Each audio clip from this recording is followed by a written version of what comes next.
Ina, Burkina Fason bizi da. Mendebaldeko Afrikan. Ileak kezkur-kezkurrak ditu, larrua iluna. Bere erlijioa islama da. Lurrezko korrale batean bizi da bere familiarekin.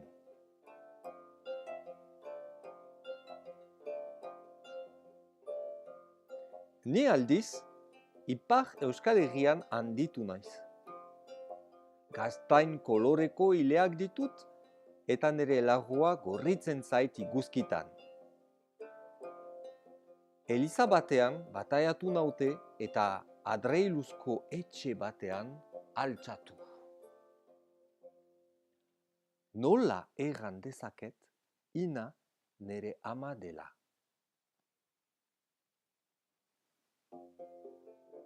Estudioak bukatu eta Burkina Fasoko herriska batera joan naiz erakunde humanitario batekin. Joan aintzin, Awa, Burkina Fason sortu zen lagun batek, pakete bat utzi dit bere ama maiteari maiteko. Dugu herrira heltzerakoan, Awaren paketea bere amari maitea deliberatzen dut. Baina ez da hor. Mina bere alabak bazkaltzera gomitatzen nau. Afrikako janaria deskubritzen dut. Awaren ahizpa eta anaiekin adiskidatzen naiz. Solasaldiak itzultzen dizkidate. Jula hizkuntzazko lehen urratsak egiten ditut. Kelen, fla, zaba. Bat, bi, hiru. Aste baten buruan, beren ama hiltzultzen da. Korraleko biziaren bihotza dela asmatzen dut. Inork ez du erabiltzen bere egiazko izena. Ina hitzak erran nahi du ama. Inarekin ezin dugu hitz egin laguntzarik gabe. Ez baitaki frantsesa, ez baitakit jula. Bere haurrek frantsesa ikasi dute eskolan. Ez direlarik hor, soa gelditzen zaigu.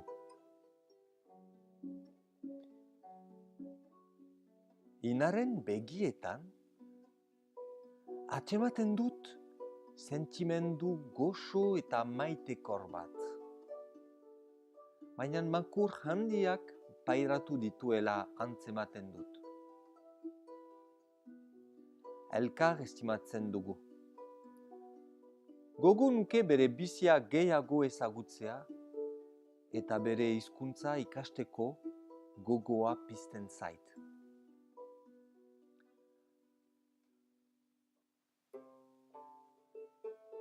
Halere, memento bat atzematen dut egunero nire familia deitzen dudanaren gana joaiteko. Herri naizelarik, etortzen dira nire gogoa berotzera. Janaria eta beren irriñoa ekartzen dizkidate. Jula hizkuntza gero eta hobeki menperatzen dut. Biztanleek laguntzen naute eta irri egiten dute nahasten naizenean. Orain, agurrak baino gehiago erraten alditut. Antzoroma! Ba! Ere ziraua? Ere! Somorodo! Toroste! Ikakenewa? Ere! Ala kantonioe! Kasinikene adi! Amina! Afrikako garbitasun eta harremaneko arrauak irakasten dizkit inak. Ez dit deus eskatzen ordainez. Gure arteko kidetasunaz aritzen direnean bere lagunak ahalketua erantzuten die bere seme zaharren laguna naizela. Baina aspalditik joanak dira estudioen egitera. Ulergaitza zaie.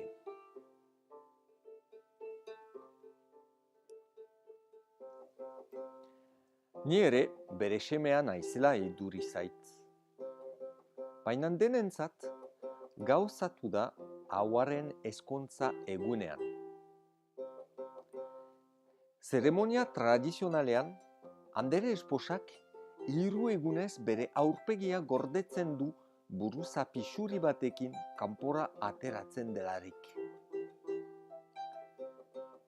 Griot kastaren emakumeek animazioa egiten dute, bertsoak, goresmenak eta genealogia kantatuz.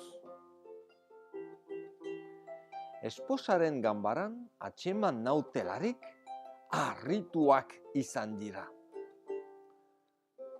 Galdegiten dute nor den ohidura zaharren legeak hautsi dituen atzerritarra.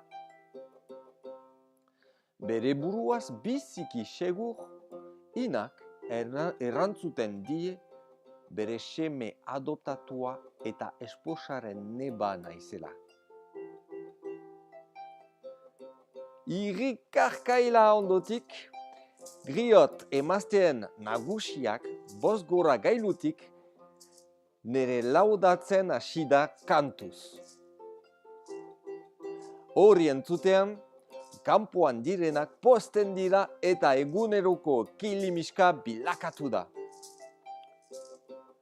Nere Afrikako anai-arreben deituarekin deitu naute. Lorrietan izan naiz.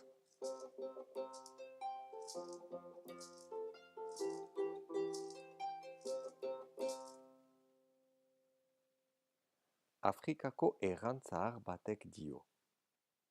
Ali lorokuru kame txoko kokono, batizte kaike yelema kake bambae. Egan nahi du, egur zati bat urmaelan trampan egunik, egundaino ezin da krokodilo bilakatu. Badakit ez naizela Afrikarra, baina leku bat atxeman dut jendarte honetan.